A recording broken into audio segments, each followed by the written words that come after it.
Jadi andi kaduaan reka Gunung Halimun. Kula ngarti sartanya Ngo Jemros. Tangtu andi karek boga karep pikeun menangkeun kembang pancawarnanya.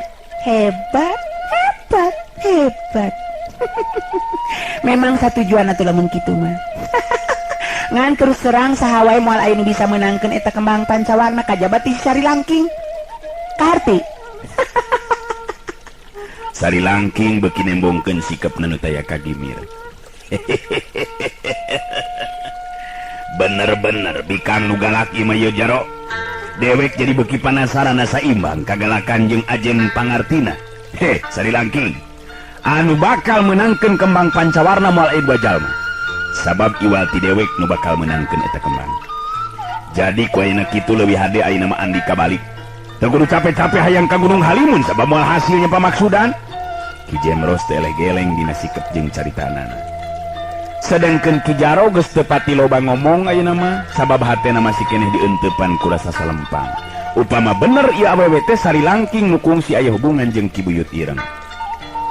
Tangtu saeutik gedena kungsi ngawaris ilmu silat anu lain handap-handap Ajen Pangartina.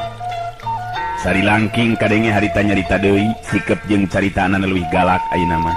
Malah tumuwuh rasa penasaran dina hatena hayang ngabuktikeun diri yen dirina teh sanajan pangawak awewe tapi bisa ngarubuhkeun jadugna karaman saperti Ki Jemros.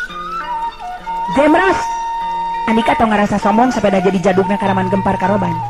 Pikeun si Sari Langking teu kudu ngarasa gimir atawa sepeda hate sanajan kudu adu harupan jeung jadugna karaman gempar karoban. Ki Jemros alias gempar lain ambek tapi kalah kangalenggak seuri. Beuki tari dirina nu geus ngarasa nyangking ilmu nu beda salapis ipis jeung Sirawing boga kayakinan yen Sari Langking sanajan kawilang jawara wanita tantu moal mahi pangartina upama nepikeun ka ijen babasen jeung dirina. Malah ngolepat pikeun jeung maksud goreng dina hatena Ki Jemros hayang nuduhkeun jeung nalukeun ieu wanita anu ngaran Sari Langking. Bener-bener maneh wanian Sari Langking. Wani nyarita sarupa kitu ka si Jemros teh ha.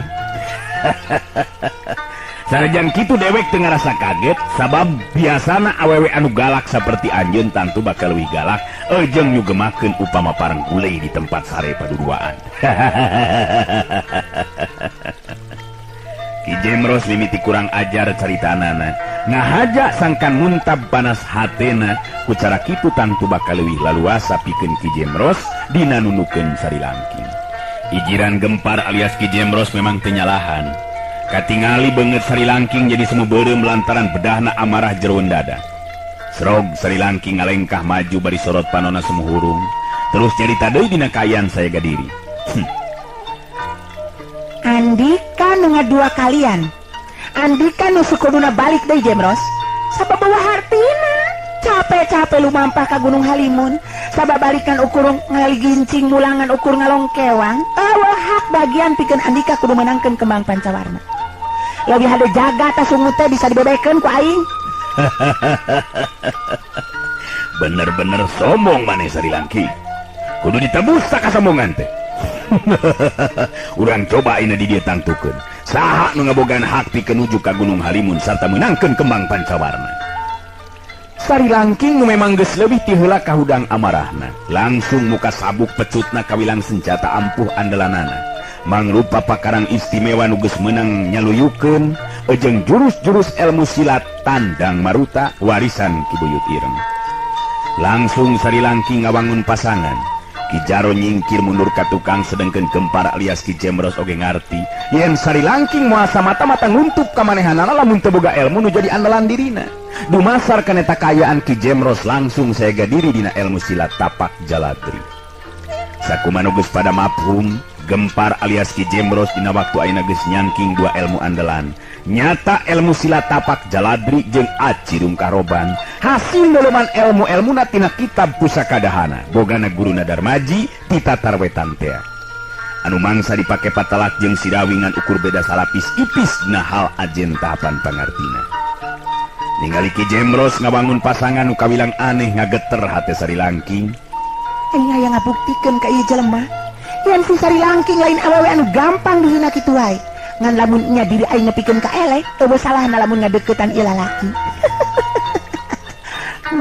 Si Jemros kabilang lalaki gagah nu ngora kene ngan geus tangtu aya pangalaman jeung awewe meureunna. Bogo sari langking oge lain awewe anu lempeng lampahna. Teu matak aneh lamun jalan pikiranna sok museur kana hal-hal anu kawilang moal jadi bahan implengan pikeun awewe nu bersih lampahna.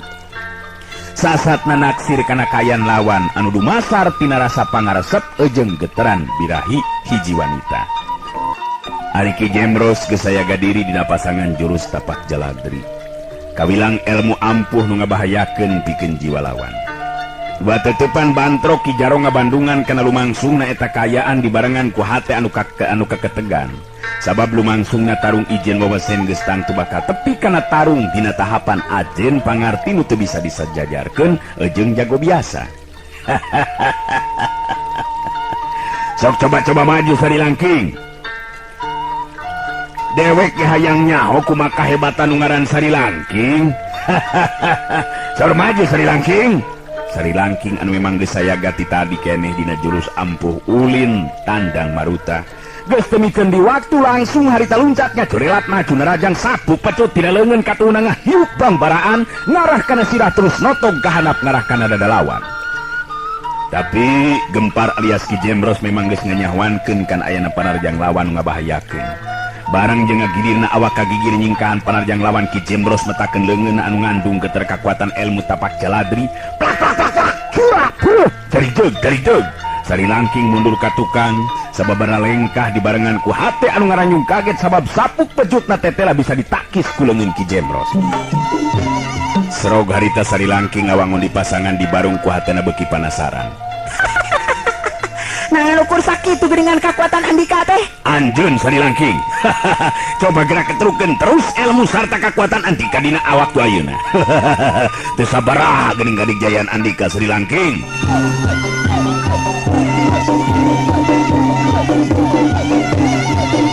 Muncereng sapasang panon sari langking sabuk pecutna muter di gigireun awakna. Ulah wakasombong anjeun Jemros, si sari langking can ngaluarkeun jurus-jurus ampuh nu bakal ngalajiwa Andika. Tadah ye.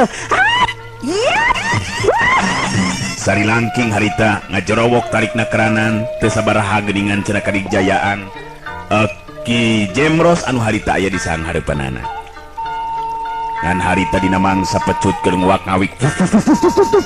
Sabuk pecut anu aya dina leungeun sari langking meta deui leuwih kuat jeung leuwih cepet batan tadi.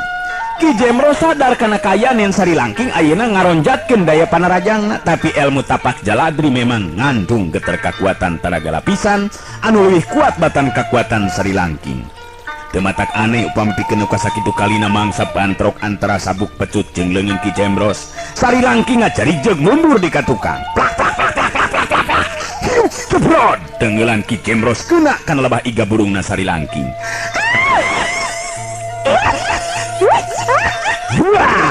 Sari langking oge rada ngagero kaget jeung nyeri teu nyangka upama bakal kabeunangan ku panarajangna Ki Jemros.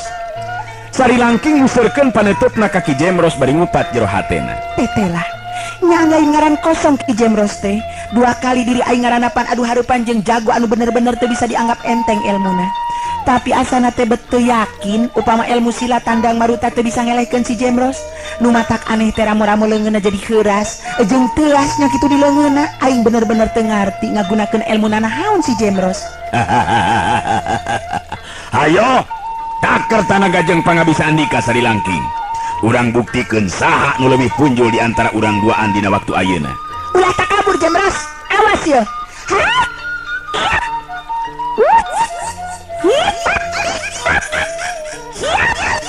Sari langking maju dina rajang kacepetan gerakna teu beda ti angin pantes lamun disebut ilmu silat tandang maruta.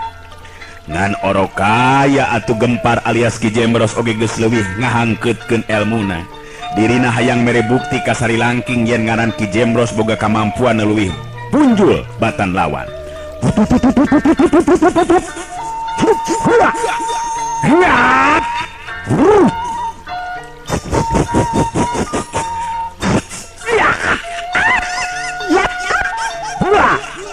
Sabuk pecut harita nyamber kana luhureun sirah Ki Jemros. Ki Jemros newak sabuk pecut dina leungeun sari langking. Leungeun kencak Ki Jembros nyodok kana hulu angen sari langking ku kakuatan ramo-ramo leungeun anu heuras teu beda ti wajah. Moka halamun keuna mah piraku teu tobros kulit beuteung sari langking.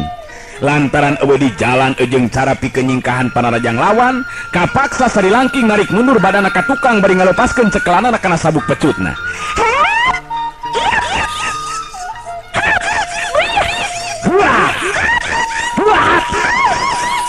Sari langking ngagerok kaget sedengkeun Gempar alias Ki Jembros leungeun katuhu nu nyekelan sabuk pecutna sari langking. Kumaha mun geus karebut kieu ieu senjata andalan ieu sari langking. Ayeuna kakara sabuk pecutna sakedeung di mah celemana nu bakal beunang direbut. Rubuh dina rangkulan dewek. Ari sari langking ngatur napasna bari kekerot huntuna. Kawilang jadi atawa kajadian nu kakara ayeuna karanapan ku dirina. Sabuk pecut ngalaman karebut ku leungeun lawan. Sari langking sadar yen anu ngaran Ki Jembros mibana tahapan ajen pangarti anu leuwih punjul batan dirina. Tak bisa kaukur nama ku aing. Anu ngaran Ki Jembros jaduga karaman Gempar karoban teh leuwih punjul elmuna batan diri aing. Eueuh salahna lamun diri aing ngaku kana kahebatanana sarta sakaligus erek ngadeukeutan dirina.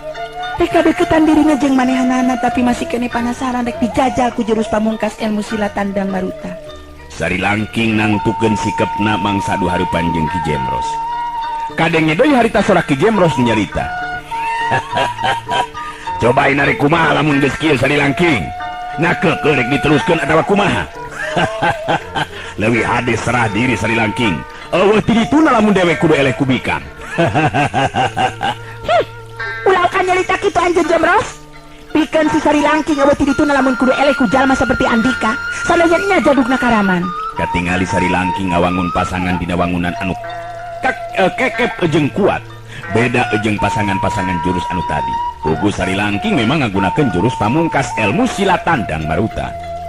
Gempar alias Ki Jembros nutup seukeut nu jadi lawan. Cacak lamun dirina cacan nyangking ilmu tapak jaladri jeung rungkah roban geus tangtu bakal rubuh eleh wewesen ku sari langking. Sabab sari langking tetelah hiji wanita nu bener-bener geus nyangking ilmu silat nu lain handap-handap ajena. Ki Jembros surti kana kayan lawan nu geus tangtu ngagunakeun jurus andalan mangrupa pungkasan atawa puncakna ilmu nu kacangking ku sari langking. Sadar kana eta kayaan Ki Jembros matek kakuatan ka sari langking. Nyata kakuatan rungkah roban sapasang leungeun nepikeun kana ramo-ramo leungeun ngakeleter hurung. Lapung sabuk pecut sari langking dialungkeun. Ngan curelat cung sari langking luncat ngacurelat maju narajang. Nya kitu dicirim Ki Jembros anu saterusna dua cirim pada ngalayang di luhur sarta bantrok dua kakuatan ngaliwatan leungeun masing-masing nu pada dieusi ku geter kakuatan tanaga lapisan.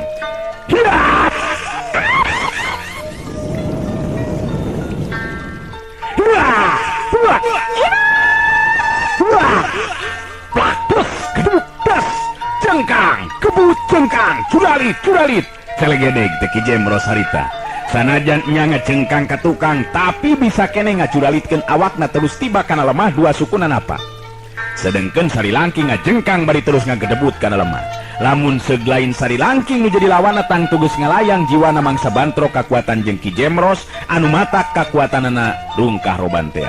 Konea, korejat sari langking hudang dimancukeun tangtunganana. Netep seukeut ka Ki Jembros, karasa dina sela-sela bibirna aya nu ngalei beureum semu asin, karasana mangrupa getih anu haneut keneh terus ngalembereh mapai kana gadona.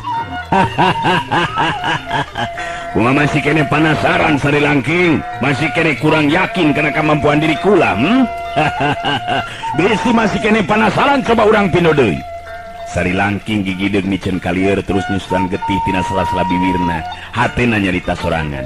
Disangka sanggeusna luntang ngalalana mah moal geni moal loba geningan jago-jago teh. Disugi disangka teh moal manggihan jago nu samodel kieu. Hanjakal aing ukur bisa ngeleuman ilmu silat tandang maruta ti Ki Buyut Ireng. Anu sok padahal ilmu Ki Buyut Ireng teh geus lain itungan lobana. Aing memangan ukur bisa diwaris ilmu tandang maruta. Sabab Ki Buyut Ireng kaburu indit tinggalkeun aing. Ieu lalaki nu ngaran Ki Jembros teh tetela boga ilmu nu leuwih punjul batan diri aing.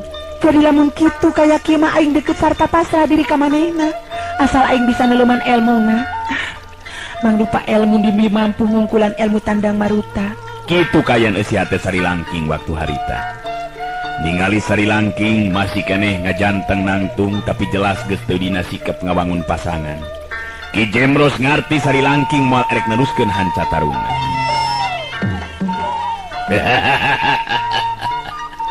Leuwih hade urang babarengan nuju ka Gunung Halimun Nyai. Sarta leuwih hade urang babarengan ngahijikeun diri ka pihak kula. Urang satujuan sarta urang baris bisa sapamadegan. Sari Langking harita imut ngagelenyu, leungit sikep kagarangan jeung kagalakanana. Imut nu mawa pangirut, kelet nu matak nyeredet, dilak nu matak nyeblak, maju lempang ngalanggeor lir upama macan tenangan. Lengka suku jeung rigig awak nu ngandung geter pamikat. Kuring bisa kat narima kana eta tawaran Ki Jemros. Malah eta tawaran teh kadengena bet matak nyugemakeun pikeun diri kuring. Hebat. Kuring terus terang kudu ngaku kana kapunjulan sarta kahebatan anjeun Ki Jemros. Syukur lamun kitu. Hartina salah paham di antara urang geus teu kudu make papanjangan. Eueuh salahna lamun urang patarema dampaleungeun Nyai. Ki Jemros ngasongkeun dampaleungeun ngajak sasalaman ka Sari Langking. Ditarima ku dampaleungeun Sari Langking waktu dua dampaleungeun patarema. Boh ramoleungeun Ki Jemros nya kitu diramoleungeun Sari Langking milu hirup li upama tepungna dua dampaleungeun di antara dua hate anu diancikeun ku rasa suka jeung geterna birahi. Beuki ngarti pikeun gempar alias Ki Jemros. Saha sabenerna ieu Sari Langking? Gambaran awewe nu gampang bisa diteleuman lambaran kahirupanana. Ngandung harti lain awewe anu atawa nu lempeng lengkah kawilang awewe nu geus teu aneh deui dina mentangkeun geterna asmara ka lalaki-lalaki nu dipisuka ku manehanana. Bagja tinemenan Nyai. Terus serang akang bungah jeung bagja nu taya duana sabab bisa tepung lawung jeung Nyai Sari Langking anu geulis, jagoan sarta ngarti kana geteran hate akang dina waktu ayeuna. Sari Langking imut bari ngadilak pugubet eueuh urut-urutna sigana teh. Dina mangsa patelak tadi jeung Ki Jemros, Sari Langking kadenge nyarita deui. Tapi satacana abi ayeuna ikrar pikeun ngahijikeun diri ka Kang Jemros. Leuwih teh heula abi aya tanjakan. Aya tanjakan? Maksudnya itu aya pamenta ka akang. Aya pamenta naon Nyai? Coba gancang caritakeun ka akang. Kumaha? Abdi baris ikrar diri pikeun ngahijikeun diri sarta teu kabeuratan babarengan geusan lumampah ka Gunung Halimun. Ngan abdi kudu diaku jadi murid Kang Jemros. Hartina abdi baris diwaris ilmu anu bieu mampu ngungkulan ilmu abdi kitu teh Kang Jemros. Kumaha Kang? Tetep Sari Langking bet nangtang bangun ngandung pangrungrum. Ki Jaro anu ngabandungan eta kaayaan gogodeg malah bari ngupat jero hatena. Beambo nyaan eueuh urut-urut si Sari Langking. Upami tadi geus patelak nganu jiwa bener-bener awewe anu matak ngabahayakeun ieu mah ieu. Jelas ngabahayakeun ieu awewe teh. Ki Jemros kudu waspada mangsa narima sikap awewe saperti si Sari Langking. Aing teu ngarti bet kakara ningali awewe nu sipatna kieu mah. Kadenge Ki Jemros ngalengak seuri di bae, ngaleng cangkeng Sari Langking. Bari nyarita terus ngareret ka Ki Jaro anu nangtung di tempat anu rada anggang.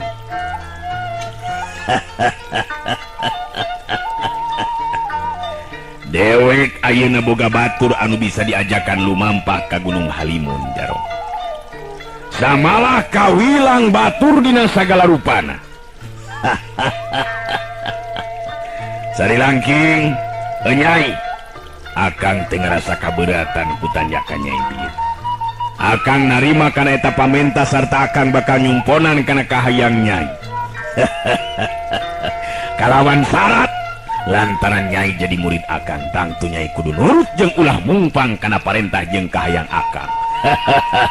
Kaharti gempar alias Ki Jemros geus teu asa-asa deui sigana teh nangkep Sari Langking da puguh marukanan teh teu beda ti kabogoh we anu geus lila teu tepung sikap anu negrakeun rasa kasono. Sari langking henteu baha deui kalah ka seuri bangun anu suka jeung bunga. Kang Jembros, abdi bakal nurut kana naon anu diperediku Kang Jembros, asal memang abdi bisa ngalaksanakeunana. Abdi ayeuna milik Kang Jembros, sabab abdi ikrar diri nganggap guru ka Kang Jembros. Murid mah dikumaha-kumaha oge mangga teh teuing. Cek Sari Langking ngomongna kitu teh bari jeung ngadilak terus meletet. Paneuteup jeung sikap anu ngandung panangtang hudangna geter birahi hiji lalaki. Gempar alias Ki Jembros geus gemes hatena mah hayang ngarungrum ieu awewe anu ngaran Sari Langking. Anu tadina galak jeung garang tapi ayeuna bet jadi linduk pinuh pamikat semunang tang pikeun tandang jajab kasuka geterna katresna. Ngan jelas lain katresna nu dumasar tina bersihna ati weningna kalbu tapi kayan tina pribadina Sari Langking nu memang salila imi lampah laku kahirupan anu ngahalalkeun sagala rupa cara mangsa nyorang kasenangan di pawenangan. Ajen diri kawanitaanana geus teu jadi ukuran deui puguh kitu memang kayan pribadina salila ieu. Ki Jaro geus teu bisa kumaha ningali kitu mah. Ngan dina hate mah sabenerna kurang panuju ku sikep jeung tinakan Ki Jembros anu geus dianggap pamimpin. Ari sabab bet gampang leeh hate ku kagelisan jeung caritaan Sari Langking. Anu estu wanita seperti Sari Langking nu bener-bener bakal ngabahayakeun. Ki Jaro datang nyamperkeun ka Ki Jembros jeung Sari Langking nu ngadadak jadi layut jeung geget. Kadenge Ki Jembros nyarita bari ngareret ka Ki Jaro. Jaro, Sari Langking jadi aya di pihak urang. Sarta bieu geus kadenge meureunan Sari Langking bari tumutur ka kula. Sabab manehna geus ngikrarkeun diri jadi muridna si Jembros. Moal katirisan ayeuna mah di jalan pikeun nuju ka Gunung Halimun teh. Kumaha ceuk pamanggih mamang jika maneh Jaro? Ki Jaro ngan ukur bisa ungeuk bari paroman dihegar-hegar. Da puguh teu wani ari nyaritakeun rasa kateu panujuanana mah kuriak gempar ngamuk dirina terus dibinasa. Nya taya salahna eta mah Ki Jembros. Upama memang tindakan Ki Jembros surup turmerna. Ari kangarana nu jadi anak buah mah nuturkeun kumaha pingpinan. Syukur lamun kitu. Ayo ayeuna mah urang neruskeun di lampah Nyai. Ieu Ki Jaro anu nyahoeun jalan motong sangkan bisa buru-buru nepikan nu dimaksud. Jelas akang nu bakal menangkeun kembang pancawarna. Sari Langking milu seuri sarta hatena cumarita. Lamun bener ieu si Jembros bisa hasil menangkeun kembang pancawarna. Beuki loba rancang aing sarta beuki laluasa pikeun diri aing ngapimilik eta kembang pancawarna. Diri aing kudu bisa ngajalankeun rupa-rupa reka jeung perdaya. Sangkan Ki Jembros bener-bener nurunkeun elmuna ka diri aing. Anu saterusna dina hiji waktu kembang pancawarna kudu dipaling. Si Sari Langking boga 1000 akal jeung ampuh dinamika tate lalaki. Tutas kitu mah harita tiluanana terus lumampah. Bet eueuh urut-urutna sigana teh antara Ki Jembros jeung Sari Langking eueuh tapakna upama tadi kungsi tarung patutunggalan patelak ngadu jiwa. Beuteung beda ti anu keur silih ayunkeun rasa kaasih jeung kasono lir upama japati sajodo nu pada geget jeung deudeu. Ki Jaro leumpang ti heula kudu jalan. Sedangkan tukangeunana leumpang silih kaleng Ki Jembros jeung Sari Langking.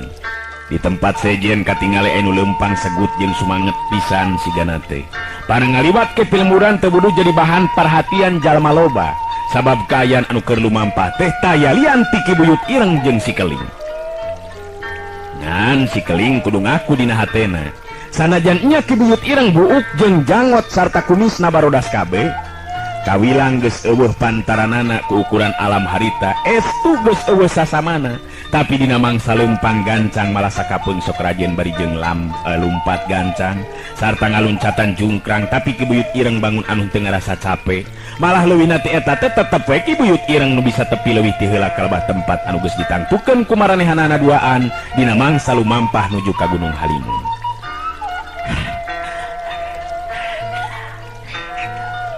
Leureut ai. Uing mah capek Mana mah kuatan euy. Teu tinggal capek mana-maningan ke. Si Keling diuk ngajemprak di anak pentatangkalan anu linduk iuh dauna. Ki Buyut Ireng ngareret ka si Keling anu ngesang jeung ngahegak terus Ki Buyut Ireng seuri bari nyarita.